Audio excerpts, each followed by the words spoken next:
Hello friends, आज मैं बताऊंगा कि जो डेली यूज़ आने वाले डेंटल में छोटे छोटे इंस्ट्रूमेंट्स हैं जो कि पहचानने में बहुत ही दिक्कत होती है। जो नए असिस्टेंट आते हैं या फिर न्यू कमर्स आते हैं डेंटिस्ट, उनको काफ़ी पहचानने में काफ़ी दिक्कत होती है। तो मैं आपको बताऊंगा कि कैसे उसको पहचानते हैं। सबसे पहले तो देखेंगे कि डायग्नोस्टिक इंस्ट्रूमेंट।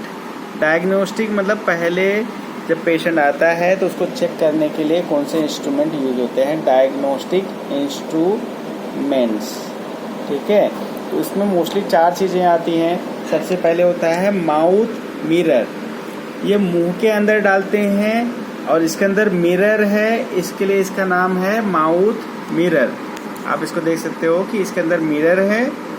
इसका ये नेक हो गया, ये हैंडल हो गया। इसको हैंडल पकड़ते हैं, माउथ के अंदर डालते हैं, इसलिए इसका नाम है माउथ मिरर। माउथ मिरर के बाद ये आता है प्रोब, स्ट्रेट प्रोब। ये जाता है, ये स्ट्रेट प्रोब है, स्ट्रेट प्रोब, ये स्ट्रेट प्रोब है। अगर इसको समझने के लिए आप समझ सकते हो, ये बोलते हैं कर्व्ड प्रोब। ये कर्व्ड है, ये कर्व्ड, CURV, कर्व्ड प्रोब। इसका एक और अलग से नाम है जिसको बोलते हैं एक्सप्लोरर। कोई इसे बोलता है एक्सप्लोरर, लेकिन नॉर्मली हम लोग बोलते हैं कर्व्ड प्रोब। इसको बोलते हैं स्ट्रेट प्रोब। अब उसके बाद आ जाता है ट्वीजर। ये है ट्वीजर, जो कोई चीज़ अगर पकड़नी होती है किसी चीज़ को, तो ये या फिर ये इसको ट्वीजर से पकड़ा जाता है। तो चिमटा बोलते हैं ना, वैसा इससे ये ट्वीजर हो गया। ये ट्वीजर, इसका स्पेलिंग ये है ट्वीजर। इसको कहते हैं ट्वीजर। तो हमने क्या बताया पहले डायग्नोस्टिक इंस्ट्रूमेंट में, माउथ मिरर, स्ट्रेट प्रोब, ये कर्व्ड प्रोब, इसको एक्सप्लोरर भी कहते हैं। और सेकंड लास्ट आ गया आपका ट्वीजर, ये पकड़ने काम में आता है कोई, ये ट्वीजर। ठीक है, अब आपको बताएंगे कि जो छोटे छोटे दूसरे इंस्ट्रूमेंट होते हैं, ये है बॉल बर्निशर। ये अगर आप देखोगे टिप पे तो बॉल जैसा दिखेगा आपको। बॉल मतलब ऐसा, ये बॉल रहेगा, इसके साथ में ऐसा करके ये बना हुआ है। तो ये बॉल, इसको बर्निश करने के काम आता है, इसलिए नाम है इसका बॉल बर्निशर। बॉल बर्निशर जब रूट कैनाल करते हैं तो उसके लास्ट सिटिंग में, मतलब जब उसका ये इसको गरम करके उसका GP को गरम करने के काम आता है, या फिर जब हम सिल्वर फिलिंग करते हैं उस समय पे उसको बर्निश करने के काम आता है, इसलिए इसका नाम है बॉल बर्निशर। आप दोनों साइड में देख सकते हो, यहाँ पे गोला गोला है और यहाँ पे भी गोला गोला है, बॉल की तरह है, इसलिए बॉल बर्निशर नाम दिया इसको। उसके बाद ये आता है, आप इस तरह से देख सकते हो, यहाँ पे थोड़ा सा स्पून जैसा है, कर्व जैसा दिख रहा है, स्पून जैसा है, स्पून। आप देखो ये स्पून जैसा है, तो इसका नाम है spoon excavator. Spoon excavator, spoon जैसा है थोड़ा सा। कहीं पे अगर जब हम लोग कोई ट्रीटमेंट करते हैं जहाँ पे हम लोग को थोड़ा सा क्लियर करना होता है, बोन वगैरह को साफ करना होता है, तो स्पून की तरह से उसको खरोचा जाता है, तो उसके लिए काम आता है स्पून एक्सकेवेटर। अब ये इसको कहते हैं सिलिंड्रिकल या फिर राउंड कंडेंसर। सिलेंडर जैसा शेप है इसका, इस तरह से सिलेंडर जैसा इसका शेप है, सिलिंड्रिकल या फिर राउंड कंडेंसर भी इसको कह सकते हैं। तो ये राउंड कंडेंसर है, राउंड कंडेंसर। अब इसी के साथ में ये दोनों में कंफ्यूजन होता है, राउंड और ये पैरेललोग्राम। इसको कहते हैं पैरेललोग्राम। पैरेलल है, ये जो ये फ्लैट है और पैरेलल जैसा है, आप इसको देख सकते हो। ये इसके जो ये टिप है, इसको पैरेलल है, ये इसके पैरेलल है, इसके पैरेलल है, मतलब स्क्वायर जैसा एक ये फॉर्म हो रहा है, एक पैरेलल फॉर्म हो रहा है, इसलिए इसका नाम है पैरेललोग्राम कंडेंसर। ठीक है, तो ये हमने समझ लिया। ये सबसे पहले राउंड कंडेंसर, बॉल बर्निशर है, राउंड कंडेंसर ये है। इसमें डिफरेंस देख सकते हो कि ये सिर्फ बॉल जैसा है और इसमें सिलेंडर जैसा शेप दिख रहा है, ये राउंड कंडेंसर हो गया। और ये पैरेललोग्राम कंडेंसर है। उसके बाद ये हो गया आपका स्पून एक्सकेवेटर, स्पून जैसा है इसलिए स्पून और एक्सकेवेशन के काम में आता है।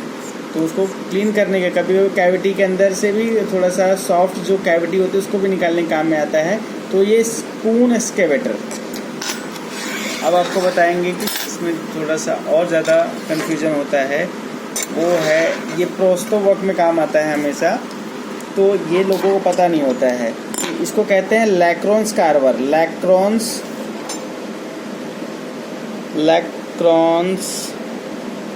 कार्वर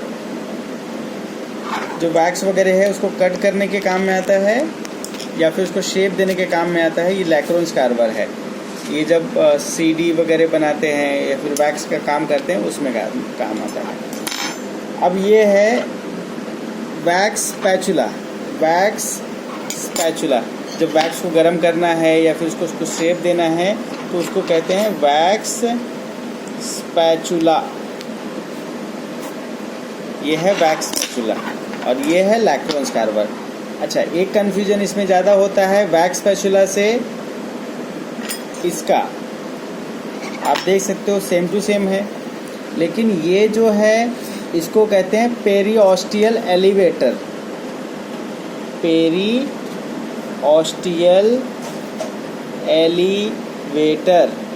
पेरिओस्टियल एलिवेटर कहाँ काम आता है? जब दांत निकालना होता है उसको थोड़ा सा ढीला करने के लिए काम आता है। सेम आप देख सकते हो, लेकिन इसमें शार्प रहता है और इसमें ये देखो शार्प एंड है। और इसको जो अगर गम्स को रिफ्लेक्ट करते हैं तो उसके बाद उसके ऊपर पेरिओस्टियम होता है, तो उसको भी रिफ्लेक्ट करने के लिए ये फ्लैट एंड और इसका शार्प एंड ये यूज़ होता है। तो ये दोनों में कन्फ्यूजन नहीं करना है। ये जो है ये आपका वैक्स स्पैचुला है और ये पेरिओस्टियल एलिवेटर है। जैसे मैंने आपको बताया पेरिओस्टियल। अब हम सर्जरी में घुस गए हैं, मैं आपको सर्जिकल इंस्ट्रूमेंट बताऊंगा। तो सर्जरी का नाम सुनते ही सबसे पहले सूचर का याद आता है। तो ये होता है सूचर का, ये जो नीडल का होल्डर। नीडल होल्डर मतलब ये आपका एकदम छोटा सा कैंची जैसा दिखेगा आपको। इसके अंदर ये लॉक भी है, इसको दबाओगे 1 2 3, उसके बाद उठा लेना है। तो ये इसका लॉक है और इसके अंदर ये डेंट्स बने रहते हैं, सिरेशंस बने रहते हैं। लेकिन आप इसमें बीच में आप देखोगे तो ये जो है यहाँ पे एक खांचा दिखेगा आपको। तो वो जो आपका नीडल होता है, सूचर के लिए जो नीडल होता है उसको पकड़ने के काम में आता है। तो ये है आपका नीडल होल्डर। नीडल होल्डर ये क्यों काम आता है? सूचरिंग के लिए काम आता है, सूचरिंग। अब सूचर का हमने बात कर ली है, तो अब उसको कट करने के लिए भी काम आएगा। तो ये होता है बीपी हैंडल। बीपी हैंडल का क्या काम है? बीपी हैंडल जो काम करता है, इसके अंदर हम उसका ब्लेड लगाते हैं। ब्लेड यहाँ पे लगाया जाता है, ऐसा ब्लेड, सपोज ऐसा करके ब्लेड है, उसके अंदर एक ऐसा खांचा होता है, खांचे को इस तरह यहाँ पे फंसाया जाता है। तो ये है बीपी हैंडल। बीपी हैंडल को पकड़ने, ब्लेड को पकड़ने के लिए काम आता है। तो ये है बीपी हैंडल, सर्जरी के टाइम पे काम आता है। अब ये जो है ये अलग से आप देख सकते हो, यहाँ पे सिरेशंस है, यहाँ पे सिरेशंस है, ये अलग से कुछ दिख रहा है। तो ये है बोन फाइल।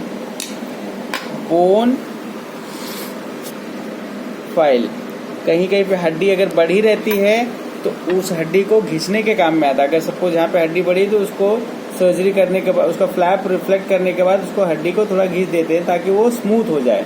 दांत निकालते हैं, कोई हड्डी अगर नुकीली है तो उसको ऐसे घिस के उसको स्मूथ किया जाता है। तो ये जो है ये बोन फाइल है। अब दांत निकालने की बात किए हैं हमने, तो फिर दांत निकालने के पहले एक होता है कि जो गम्स होता है, ये टूथ है, टूथ के सराउंडिंग में गम्स होते हैं। अगर वो गम्स को रिफ्लेक्ट नहीं करेंगे तो दांत गम्स के साथ में आएगा, उसको टेयर कर देगा। इसलिए उसको रिफ्लेक्ट करने के लिए ये इसको कहते हैं मून्स प्रोब। इसका जो मून्स की तरह नहीं दिखता, लेकिन ये मून्स प्रोब इसका नाम है, मून्स प्रोब। ये किसी साइंटिस्ट का नाम है जिसने इसकी खोज की थी। तो ये मून्स प्रोब आप इसकी तरह दे सकते हो। अगर ये रखा तो लगभग इस तरह से मून होता है, तो इस तरह से आप पहचान सकते हो कि मून के शेप में है। इस तरह से आप पहचानने के लिए आप यूज़ कर सकते हो। ये मून्स प्रोब है, इस थोड़ा शार्प रहता है, और ये स्ट्रेट प्रोब के जैसा ही दिखेगा लेकिन वो फ्लैट रहता है। ये इसमें आप स्ट्रेट प्रोब जैसा ही यूज़ कर सकते हो। हम तो बहुत बार अगर मून्स प्रोब नहीं है तो हम स्ट्रेट प्रोब का भी यूज़ कर सकते हैं रिफ्लेक्ट करने के लिए, नहीं तो पर्टिकुलरली मून्स प्रोब का ही यूज़ किया जाता है। अब हमने तो सर्जरी कर ली। सर्जरी करने के बाद अगर सूचर को कट करना है तो ऐसे सीजर का भी यूज़ कर सकते हैं, लेकिन इसका एक स्पेशल काम है। इसको कहते हैं जीपी कटर।